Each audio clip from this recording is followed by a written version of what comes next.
Okay, we are in conclusion of the Sherman L review. I don't know how much longer my battery will last, so I'll try to spout off as much as I can quickly. That way if it cuts out, I've covered what I need. If you want a wheel that you don't have to worry about, I've taken it out in rain, snow, fog, where it's heavy moisture and I'm wiping my screen off, you know, because it's just so heavy with the dense fog. Taking it down the beach and it was raining, and so we're getting, you know, salt water all over it and whatnot. And I will say the only thing you probably have to worry about in a straight downpour is the screen, the top of the screen, right there. I feel like that is the only thing that's going to have an issue with water getting in, but I haven't had any issues. I took my Lynx out in the snow on multiple days. The Sherman has yet to see snow, so I apologize. I did not take it out in the snow yet, but it's just, I mean, probably a dozen rainy days since I've owned it. I've only had it since the beginning of summer. So anyway, put a lot of miles on very quickly because it's just a very comfortable wheel. I don't have to worry about it not working, turning on, having an issue. I've owned so many Begode wheels, and I really wish that their quality control was better, because I would love to endorse their product. Their firmware feels great. Like I will say LeaperKim has a little bit of a control on their firmware, but it gets them better range most of the time. But anyway, if you lean any amount of weight into the front of a pedal of a Begode wheel, that thing just gives it to you. It gives all the power effortlessly. LeaperKim, you got to lean a little harder into it, which I'm okay with. I like the physical input into the wheel. I like leaning over the front of it. I like pushing into it. But you can tell the difference with the firmware. The Begode is effortless. It just gives it to you. Anyway, their quality control sucks. Oh, how good the firmware is, the quality control sucks. I've probably bought 4 Begode wheels. I'm not even going to go into that wormhole of talking about the issues on each one, but that from factory were messed up. Like I had to, you know, get replacement parts or whatever for it. They suck at quality control, man, and it's a shame. Anyway, LeaperKim has not failed me. I owned a regular OG Sherman, the version 2, I believe it was. I owned a Lynx. I owned this Sherman L now, and just wow, every LeaperKim wheel does not disappoint.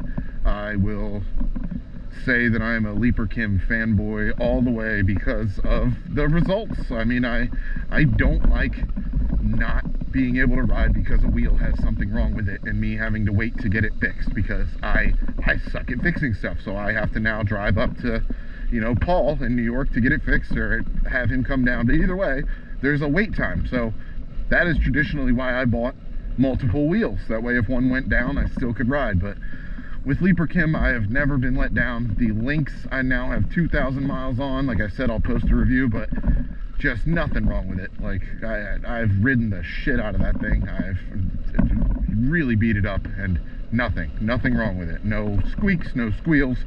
She runs like a top.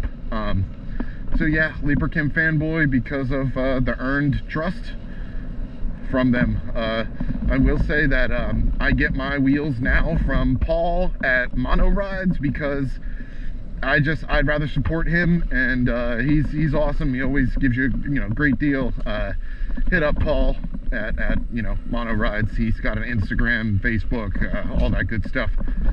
Really great guy. But yeah, I get all my wheels from him now because he does all the work on them anyway. So I'd rather support local, as they say, and support people who help me out. Yeah, I have bought wheels from pretty much everyone, and e-wheels, they charge the premium, but the service that they give is worth the extra money, guys. They really do stand behind everything. If you even have a complaint about something, they tend to try to send you know, a part to help out. Like I had a wheel that had a sidewall that was cracking easily, and you know, it's the old EXMs with the plastic sides, and all I did was hit them up and just be like, man, I wish these sides wouldn't crack so easy. I was going maybe 5 miles an hour and laid it down and just cracked the side. They sent me out new sides twice, you know, under warranty, no charge to me for anything. Didn't charge me for shipping, nothing, just sent it to me. Same thing with replacement tubes for tires. I mean, their customer service is wonderful. It's you know, it's like going to Chick-fil-A in comparison to every other fast food place, pretty much. Yeah, but anyway, I support local whenever I can, Paul, but obviously if he's unable to do it, or you know, whatever else reason, promotions from other places, I'd rather go to E-Wheels. They're just the best with the customer service. I'd rather give them a little extra and be treated well when I need a part, not have to jump through hoops and rip the whole thing apart to prove what numbers on a part and all this. Like, E-Wheels just sends it. They're great. But yeah, we're gonna wrap it up here because I'm sure this thing's gonna cut out. But yeah, the Sherman L is just the best long-range wheel right now.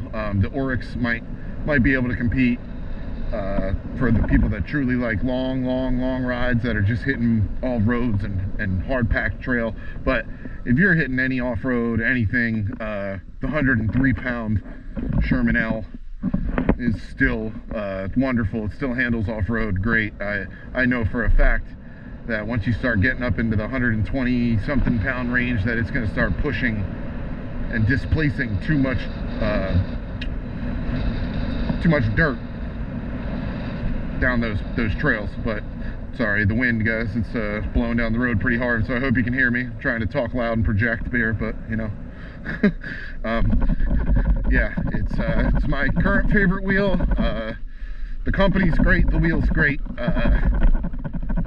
great speed, great range. The safety features are great. I had the beeps blasting over my speakers the one I didn't realize how fast I was going, and my music was very loud and I still heard those beeps. So really great wheel. I have nothing bad to say, just a couple improvements that needed to be made, but aftermarket parts are made. It's you know, just better protection for the outside, and the bigger spike pedals, and lowering pedals for the Sherman for sitting. But again, I don't like the lowering kit for my Lynx because I want to have the pedals up for off-roading to clear roots and ruts and shit. This thing's gonna cut out any second, guys, so let the review be up if it's up, but I'll keep talking till it cuts. But really, I've never been down there. Oh, it's a house.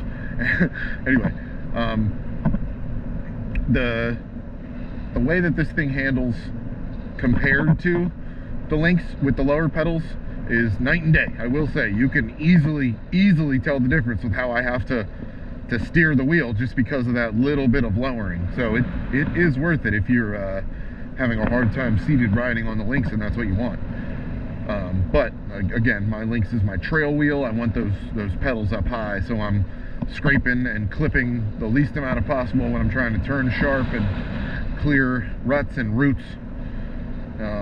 Yeah, just that's my trail wheel. But Sherman L is my road wheel, is my long distance wheel. Nothing beats it right now. I'm sure that LeaperKim will come out with something here to beat it within the next year or two, but as of right now, it is the GOAT. It is the best all around wheel because of no range anxiety.